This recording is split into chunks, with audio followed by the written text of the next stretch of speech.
La mer de Chine méridionale est une bombe à retardement. L'expansion agressive de la Chine, les alliances des États-Unis et des lignes rouges extrêmement fines ont transformé ce corridor commercial vital en le point chaud le plus dangereux du monde. Un faux pas, un affrontement autour d'un récif contesté, un signal radar mal interprété, pourrait déclencher une guerre totale, impliquant des superpuissances dotées de l'arme nucléaire. Que se passerait-il si tout cela éclatait? Analysons, heure par heure, comment une guerre en mer de Chine méridionale pourrait dégénérer en chaos mondial. Tout débute par une mission de ravitaillement qui tourne mal.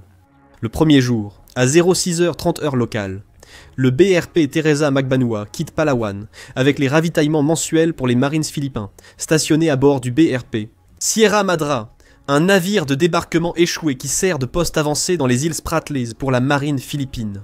Le patrouilleur est doté d'un équipage de 67 membres de la marine et ne transporte que des matériaux de construction et des provisions pour le Sierra Madra, qui est en semi-fonctionnement. Selon l'accord provisoire de juillet 2024 entre Manille et Pékin, 3 navires des gardes-côtes chinois, 5205 gardes-côtes chinois, 5901 et gardes-côtes chinois 21 555 suivent le navire philippin depuis les eaux internationales. Environ 2 heures plus tard, alors que le BRP Teresa Magbanua s'approche de la marque des 18 milles nautiques du Sierra Madra, le garde-côtes chinois 5901 effectue une manœuvre de blocage agressive.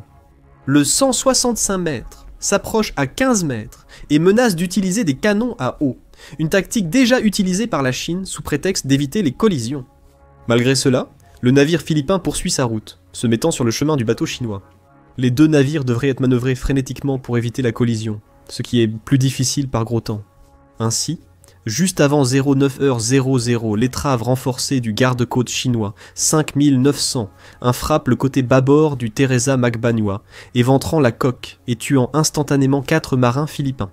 Rapidement, le quartier général de la marine philippine à Manille reçoit des signaux de détresse. Les marines du BRP Sierra Madras fournissent une aide d'urgence. Les navires chinois tentent initialement ou feignent des opérations de sauvetage, mais sont contraints de se retirer après l'annonce de renforts philippins. L'incident marque les premiers morts au combat, dans les différends de la mer de Chine méridionale, depuis l'affrontement du récif Johnson Sud en 1988. À 10h30, le président philippin Ferdinand Marcos Jr. convoque le Conseil national de sécurité, avec 4 marins philippins morts et le Teresa Magbanua en train de couler. Sa déclaration précédente que des morts seraient presque un acte de guerre crée une opportunité et une pression pour une réponse militaire. À 12h, Pete Hegseth, secrétaire américain à la défense, confirme que l'article 4 du traité de défense mutuelle entre les États-Unis et les Philippines s'applique aux affrontements armés en mer de Chine méridionale. Le groupe aéronaval de l'United States Ship Carl Vinson, opérant en mer de Chine méridionale à environ 400 miles au sud-est, fait route vers les eaux philippines. À 14h, la force maritime d'autodéfense du Japon place le destroyer Japan Ship Sazanami en état d'alerte renforcée dans la mer des Philippines. Le Premier ministre Ishiba s'inquiète vivement et annonce son soutien à l'allié philippin. Le Her Majesty's Australian Ship Warramunga de l'Australie, en patrouille près de Palawan, demande l'autorisation de participer aux opérations de sauvetage. Le Japon et l'Australie sont pratiquement déjà impliqués dans le conflit. À 16h30, seulement 7 heures après le premier contact, la marine de l'armée populaire de libération déploie un destroyer type 055 et un destroyer type 052D depuis la base navale de Hainan en direction du banc Second Thomas. Le ministère des Affaires étrangères chinois blâme les Philippines pour la collision et le président Xi Jinping convoque une réunion d'urgence de la commission militaire centrale. À 18h, 1h30 plus tard, les destroyers américains, United States Ship Halsey et United States Ship John Finn quittent la baie de Subic selon les accords Enhanced Defense Cooperation Agreement, avec à bord des missiles de croisière Tomahawk et des intercepteurs SM-6. Pendant ce temps, des F-35B Lightning IA de la force de rotation des Marines basée à Bassa patrouillent à ondes 100 miles du site de l'incident. Le Conseil de sécurité de l'Organisation des Nations Unies convoque une session d'urgence à 2h00. Les tarifs d'expédition et les prix des marchandises ont déjà grimpé en flèche, en raison des inquiétudes concernant les 34 000 milliards de dollars de commerce annuel transitant par la mer de Chine méridionale. Embouteillage dès le premier jour. Le lendemain, à 2h00, les satellites de l'OTAN révèlent des avions militaires chinois sur des îles artificielles. Le récif de Fiery Cross reçoit 12 chasseurs J-11 et des bombardiers H-6K capables de transporter des missiles anti-navires supersoniques IJ. 12. Le récif de Michaf active des systèmes radars avancés et déploie des missiles solaires HQ-9 avec une portée d'engagement de 200 km. 2 heures plus tard, l'United States Ship Carl Vinson et 2 destroyers patrouillent à 320 km à l'est du banc de Scarborough. Les FA-18F Super Hornet effectuent des patrouilles aériennes de combat continu, tandis que les avions E-2D Hawkeye surveillant les mouvements militaires chinois depuis les îles artificielles. À 06h00 Tokyo, invoque officiellement les dispositions de défense collective après consultation avec Washington. Le destroyer Japan Ship Maya, doté du système de défense antimissile avancé Aegis Combat System, se dirige vers la mer des Philippines. Des chasseurs F-35 A de la base aérienne de Misawa débutent des patrouilles, à longue portée vers le détroit de Taïwan. Environ 2 heures plus tard, le Vietnam déploie 2 frégates de classe Jeopard et des sous-marins de classe Kilo depuis la baie de Cam Ranh, invoquant des menaces contre la zone économique exclusive. Hanoï active ses systèmes de défense aérienne S-300 de l'époque soviétique le long de son littoral et met ses chasseurs en alerte. Tout conflit potentiel menace désormais de s'étendre à l'ouest de la mer. À 100 heures, le destroyer chinois Nanchang de type 055 débute la surveillance électronique des opérations du porte-avions américain. Les communications entre les avions FA-18 et l'United States Ship Carl Vinson sont parfois coupées pendant la demi-heure qui suit. L'incident démontre les capacités avancées de guerre électronique chinoise développées depuis l'incident du Growler en décembre 2023. En réponse, le Premier ministre australien, Anthony Albanese, annonce que l'Australie honorera ses obligations envers le traité Australia-New Zealand-United States Security Treaty. Le sous-marin diesel électrique Her Majesty's Australian Ship Collins, l'un des rares opérationnels de la flotte, est déployé en mer de Chine méridionale. L'Australie commence aussi à mettre ses navires en alerte maximale. Cependant, c'est vers 15h00, le deuxième jour, qu'a lieu la première véritable confrontation militaire. Le navire des garde-côtes chinois 21 555 s'approche agressivement des bateaux de ravitaillement philippins, qui tentent d'atteindre les survivants du BRP Sierra Madra.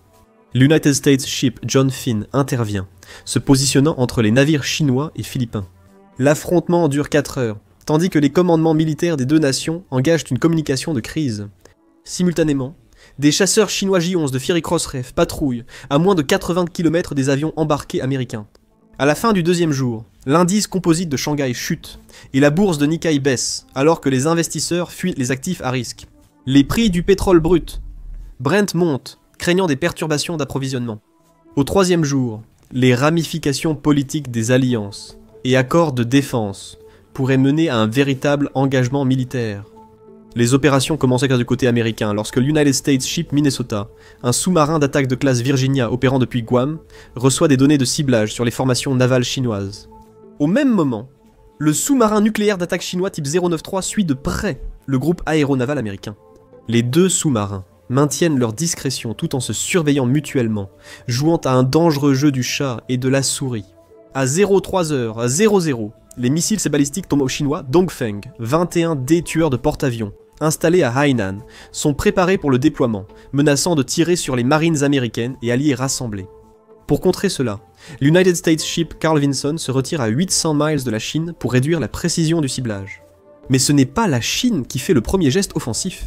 À 5 heures, la Corée du Nord effectue un nouveau test de missiles balistiques, lançant 2 missiles KN-23 en direction de la mer du Japon. La Corée du Sud passe immédiatement au niveau d'alerte militaire Jindogai 2, le deuxième plus élevé de son système en 3 phases, soupçonnant la Corée du Nord de s'aligner sur les opérations chinoises. Cette alerte, similaire au système DEFCON américain, signale une préparation militaire accrue. Le matin du 3e jour, le commandement du théâtre de l'Est de l'Armée populaire de libération annonce des exercices de routine dans le détroit de Taïwan, impliquant des dizaines d'avions et plusieurs navires de guerre. Il s'agit vraisemblablement d'une ruse pour repositionner ces navires plus près de Taïwan et menacer directement la petite île. L'armée taïwanaise prépare ses chasseurs F-16V et active ses défenses côtières de missiles. À 9h30, la Grande-Bretagne annonce le déploiement du groupe aéronaval du Her Majesty's Ship Prince of Wales dans l'Indo-Pacifique, tandis que la France engage le sien, le Charles de Gaulle, dans l'océan Indien.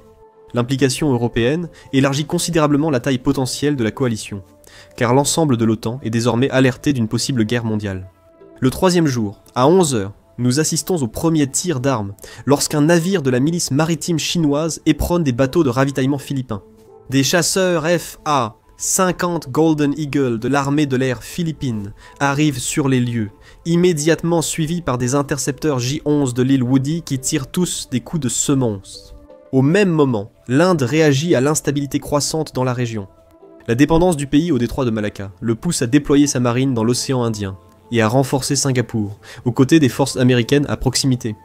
Ainsi, la guerre se propage maintenant dans les océans Pacifique et Indien.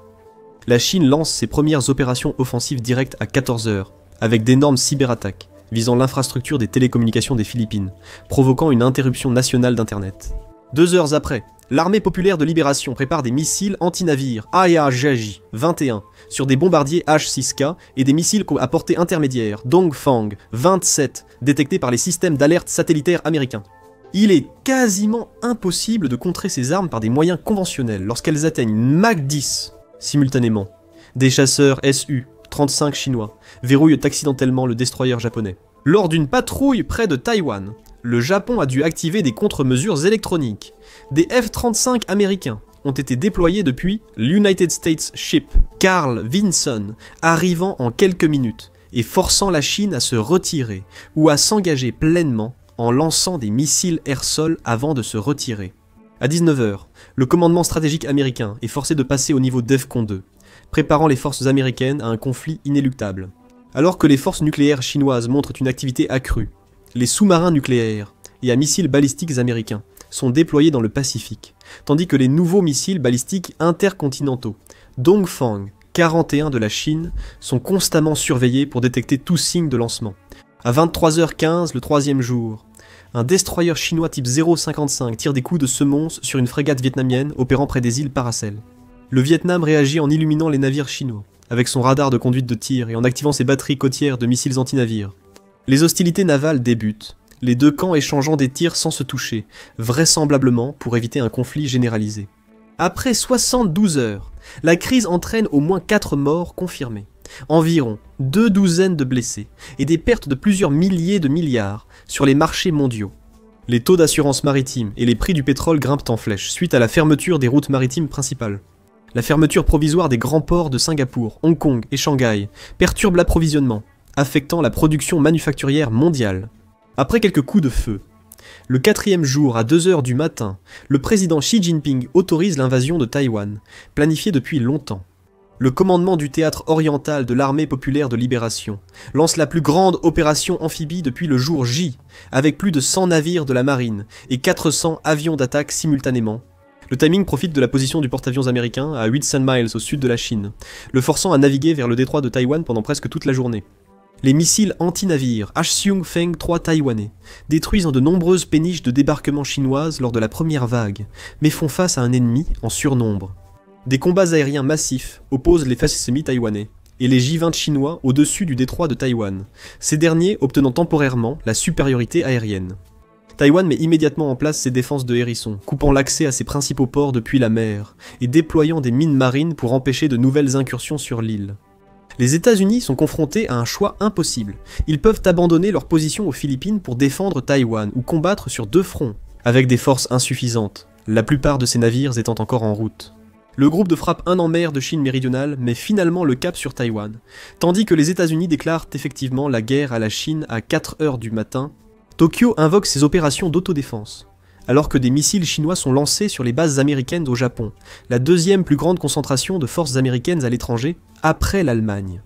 La base de Kadena est bombardée par des missiles Dongfeng 21C. Les sous-marins chinois bloquent les voies maritimes japonaises et ses côtes taïwanaises. Le Japon déclare l'urgence et autorise des frappes contre la Chine.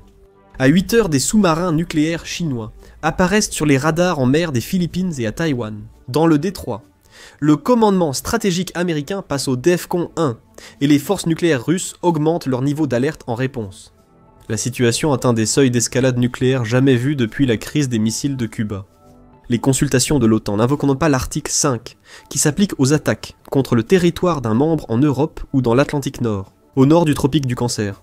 Cependant, l'Alliance condamne unanimement la frappe contre les forces américaines et affirme son soutien collectif. Les alliés clés des États-Unis déploient leurs marines en soutien, alors que le Royaume-Uni et la France préparent leur dissuasion nucléaire face à l'escalade russe. Après 4 jours, la Chine déclare une zone d'exclusion totale en mer de Chine méridionale, menaçant de couler les navires militaires. Le commerce maritime est presque à l'arrêt. Taïwan est sur le point d'être totalement isolé, et les forces américaines déploient leur marine pour protéger l'île. En réponse, le destroyer indien Indian Naval Ship Kolkata escorte des navires marchands dans le détroit de Malacca, mais subit la pression des sous-marins chinois dans la région.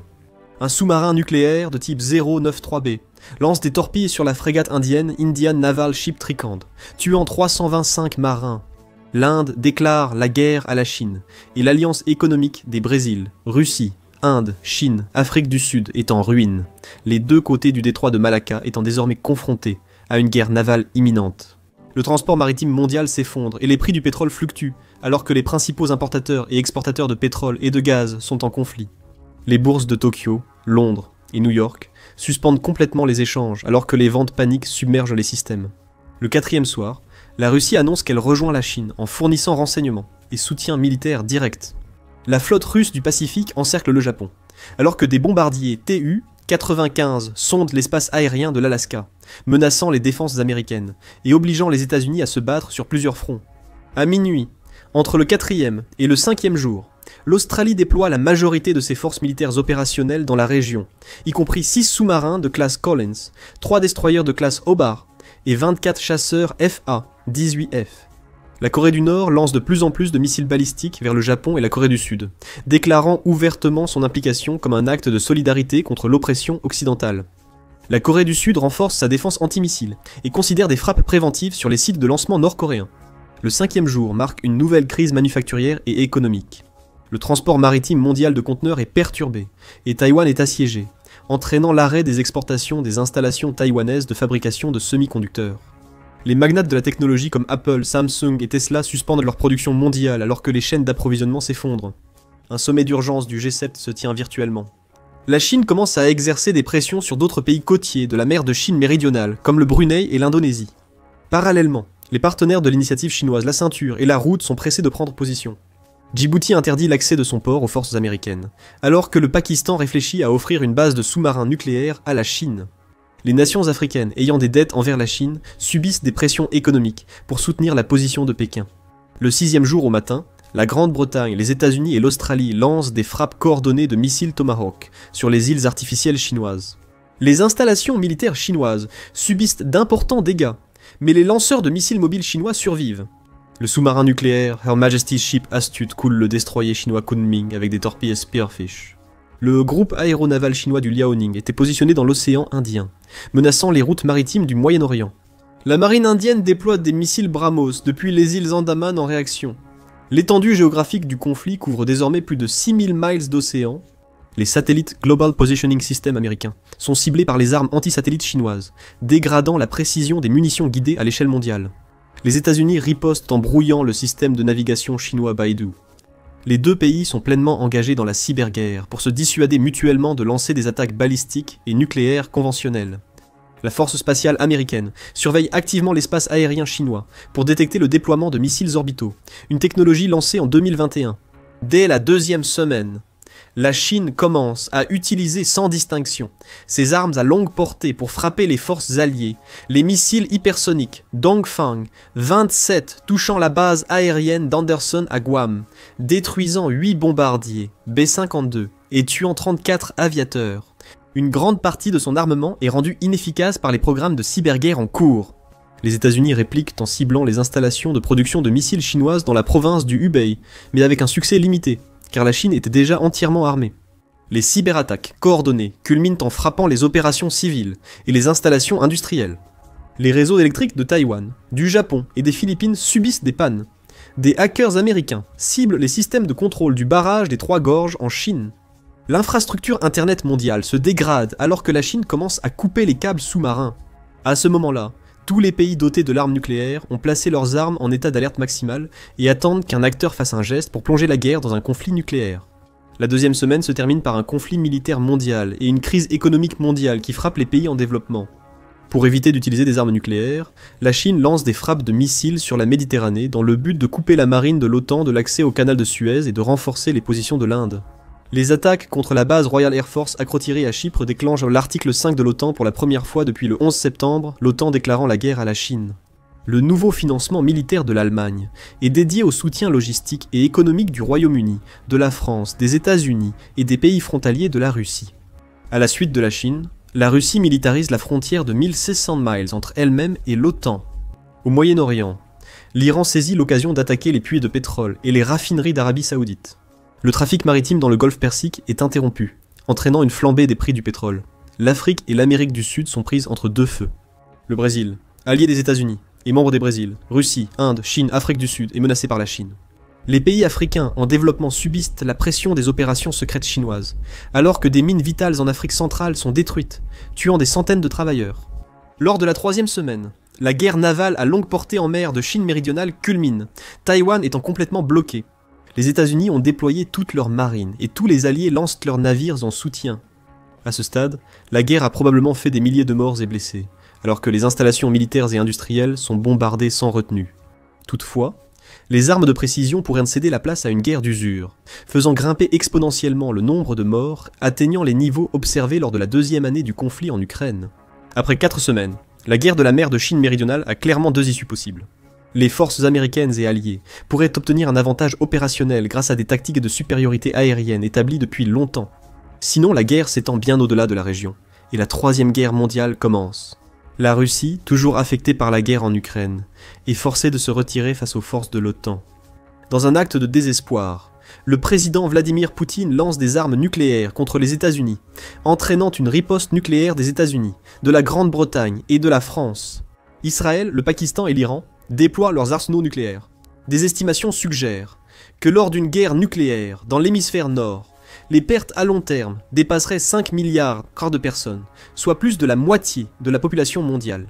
Un pronostic sur 10 ans inclut un hiver nucléaire prolongé avec des échecs généralisés des récoltes de céréales et une famine.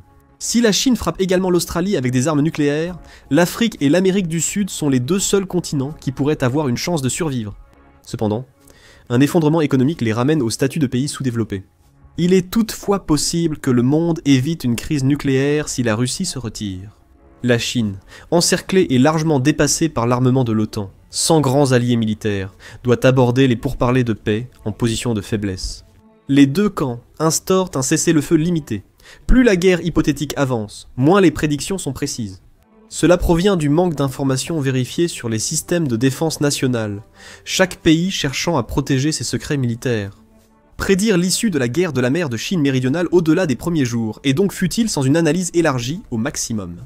Nous pouvons examiner ce qui s'est passé lors de la guerre en Ukraine en février et mars 2022 comme référence. La Russie croyait fermement que l'opération militaire spéciale serait terminée en 3 jours à 3 semaines. Au contraire, l'Ukraine s'est défendue avec succès, donnant à l'OTAN la confiance pour fournir de l'aide et renforcer ses défenses. La guerre dure depuis près de 3 ans et demi, comparée à la prévision initiale de 3 semaines.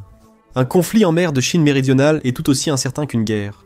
La Chine possède divers moyens d'imposer des actions militaires, que ce soit contre Taïwan ou les Philippines, ou simplement pour détourner l'attention de sa population des problèmes économiques et démographiques croissants du pays. Quelle que soit son origine, ce conflit pourrait devenir le plus meurtrier et le plus vaste de l'histoire de l'humanité. Merci d'avoir regardé et abonnez-vous pour plus d'analyses et de prévisions.